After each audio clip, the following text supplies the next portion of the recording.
ಅಂದ್ರೆ ಸ್ವಾಮಿಗಳೇ ಈಗಾಗಲೇ ಕೂಡ ಮುಜರಾಯಿ ಇಲಾಖೆ ಕರಗ ಶಕ್ತಿಯೋತ್ಸವನ್ನ ಮಾಡಲಿಕ್ಕೆ ಹಣವನ್ನ ಬಿಡುಗಡೆ ಮಾಡಲಿಲ್ಲ ಅಂತೇಳಿ ವ್ಯವಸ್ಥಾಪನಾ ಸಮಿತಿಯ ಅಧ್ಯಕ್ಷರು ಈಗಾಗಲೇ ಕೂಡ ಹೇಳಿಕೆಯನ್ನು ಹೇಳಿದ್ರು.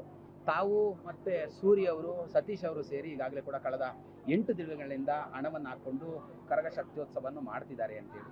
ಹಣ ಯಾಕೆ ಬಿಡುಗಡೆ ಆಗಿಲ್ಲ? ತಾವು ಎಷ್ಟು ಹಣವನ್ನು ಈಗ ಹಾಕಿದ್ರೆ ಮತ್ತೆ ಇದೇ ಮೊದಲ ಬಾರಿಗೆ ಅಂತ ಈ 15 ವರ್ಷದಲ್ಲಿ ತಾವು ಯಾವಾಗಾದ್ರೂ ಹಿಂದೆ ಹಣವನ್ನು ಹಾಕಿದ್ರ ಈ ಶಕ್ತಿಯೋತ್ಸವಕ್ಕೆ ಅಂತ? ಸರ್, ನಮ್ಮ ದೇವಸ್ಥಾನದ ಚರಿತ್ರೆಯಲ್ಲೇ 800 ವರ್ಷದ ಇತಿಹಾಸದಲ್ಲೇ ಇದೇ ಮೊದಲನೇ ಬಾರಿ ನಾವು ಅರ್ಚಕರು ಚಾಕ್ರಿದಾರರು ದುಡ್ಡಾಕಿ ಮಾಡ್ತಾ ಇರೋದು.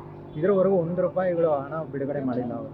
ಇವತ್ತು ಬರುತ್ತೆ ನಾಳೆ ಬರುತ್ತೆ ಅಂತ ಇದ್ದಾರೆ. ಯಾಕಂದರೆ ನಾವು ಇತಿಹಾಸ ಪ್ರಸಿದ್ಧ ಜಾತ್ರೆ ನಿಲ್ಬಾರ್ದು ಅಂದ್ಬಿಟ್ಟು ನಾವು ಕೈಯಿಂದ 3 ಅಧ್ಯಕ್ಷರು ನಮ್ಮ ಸೂರ್ಯಣ್ಣ ಅವರು ನಾವು 20 ಲಕ್ಷ ಹಾಕಿ ಕೈಯಿಂದ ಹಾಕಿ ಖರ್ಚು ಮಾಡಿದ್ವಿ ನೋಡಿ. ಇದರ ತನಕ ₹1 ಕೊಟ್ಟಿಲ್ಲ ನಾವು. ಓಕೆ, ಇಲ್ಲಿವರೆಗೂ ತಾವು ಎಷ್ಟು ಹಣವನ್ನು ಹಾಕಿದ್ರೆ ಯಾವ್ಯಾವುದಕ್ಕೆಲ್ಲ ಖರ್ಚಾಗಿದೆ ಈಗ? ಮತ್ತೆ ತಾವು ಸಾಮಾನ್ಯವಾಗಿ ಇವು ಹತ್ರ ಮಾತಾಡಿರ್ತೀರಾ, ಆಡಳಿತ ಅಧಿಕಾರಿಗಳಿಗೆ ಏನು ಹೇಳ್ತಿದ್ರು, ಯಾಕೆ ದುಡ್ಡನ್ನು ಬಿಡುಗಡೆ ಮಾಡ್ತಿಲ್ಲ ಇವರು ಅಂತ? ಏನು ಕಾರಣ? ಇವತ್ತು ಬರುತ್ತೆ ನಾಳೆ ಬರುತ್ತೆ, BBMP-ಯಿಂದ ಇನ್ನೂ ಚೆಕ್ ಬಂದಿಲ್ಲ ಅಂತ ಇದೇ ರೀತಿ ಹೇಳ್ಕೊಂಡು ನೋಡಿ. 9 ದಿವಸದ ಅಲಂಕಾರ ನಾವು ಕೈಯಿಂದ ಹಾಕಿ ನಾನು ಒಳಗಡೆ ಇದೆಲ್ಲ ಜವಾಬ್ದಾರಿ ನಾವು ತಗೊಂಡಿದ್ವಿ. ಹೊರಗಡೆ ಅಲಂಕಾರದ್ದೆಲ್ಲ ನಮ್ಮ ಸೂರ್ಯಣ್ಣ ಅವ್ರು ತಗೊಂಡಿದ್ರು.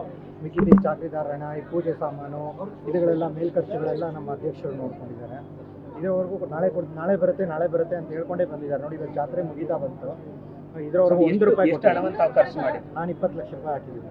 ಬೆಂಗಳೂರು ಇತಿಹಾಸ ಪ್ರಸಿದ್ಧ, ಇಂಥದ್ರಲ್ಲಿ ರಾಜಕೀಯ ಮಾಡ್ತಾ ಇದ್ದಾರೆ ಅಂತ ಅನ್ಸುತ್ತೆ. ಹೌದು ಮೇಡಮ್, ನೋಡಿ ನಮಗೆ ಕೊಡ್ತಾ ಇರೋದು ಇವಾಗ ಯಾಕಂದರೆ BBMP ಆಫೀಸ್ ಇರೋದು ಬಂದು ದೇವಸ್ಥಾನದ ಜಾಗ ಅದು ಅವರು ಲೀಸ್ ಅಂತ ಪಡೆದಿರ್ತಾರೆ 100 ವರ್ಷಕ್ಕೆ. ಅದಾದಮೇಲೆ ಏನಾಯಿತು, ಯಾರು ಬಿಡಿಸ್ಕೊಳ್ಳೋಕೆ ಹೋಗಿಲ್ಲ. ಅಲ್ಲಿಂದ ಏನಾಯಿತು ಅಂದರೆ ಅವರು ಅನುದಾನ ಕೊಡ್ತಾ ಬಂದರು. ಆ ಜಾಗಕ್ಕೆ ಪರಿಹಾರದ ರೂಪದಲ್ಲಿ ತಾಯಿಗೆ ಸೇವೆ ಸಲ್ಲಿಸ್ತಾ ಬರ್ತಾ ಇದ್ದಾರೆ. ಅದನ್ನ ಇವರು ತಡೆ ಹಿಡಿದು ಇವಾಗ ನೋಡಿ ಅಧಿಕಾರಿಗಳು ಮುಜರಾಯಿಂದ ₹1 ಹಾಕಲ್ಲ ಅವರು. ಸ್ವಾಮಿಗಳೇ, ನೀವು ಇವು ಹತ್ರ ಮಾತಾಡಿದ್ರ? ಇವು ಏನ್ ಹೇಳ್ತಿದ್ದಾರೆ ಈ ವಿಚಾರಕ್ಕೆ? ನಾಳೆ ಬರುತ್ತೆ ಅಂತಾರೆ, ತಪ್ಪಿಸ್ಕೊಂಡು ತಿರುಗ್ತಾ ಇದ್ದಾರೆ. ಇಲ್ಲಿ ಜಾತ್ರೆ ನಡ್ಸಕ್ಕೆ ಯಾರು BBMP ಕಮಿಷನರ್ ಆಗಿರ್ಬೋದು, ಜಿಲ್ಲಾಧಿಕಾರಿಗಳು ಅಥವಾ ಬೇರೆ ಯಾರನ್ನಾದ್ರೂ ಹಾಕೊಂಡಕ್ಕೆ ಯಾರಾದ್ರೂ ಜೊತೆಗಾರ ತಾವು ಮಾತಾಡಿದ್ರೆ? ಯಾಕಂದ್ರೆ ಸಾಮಾನ್ಯವಾಗಿ ತಮ್ಗೆಲ್ಲರೂ ಕೂಡ ಗೊತ್ತಿರ್ತಾರೆ. ಈಗ ಮಾಡಿದ್ರೆ ಕರಗ ಶಕ್ತಿಯೋತ್ಸವ ನಡೀಲಿಕ್ಕೆ ಎಲ್ಲೊಂದ್ ಕಡೆ ಸಮಸ್ಯೆ ಆಗೋದಿಲ್ವಾ? ಹೌದು ಸರ್, ಇದಕ್ಕೆ ಮುಂದೆ ನಾವು ನಡ್ಸೋಕ್ಕಾಗಲ್ಲ.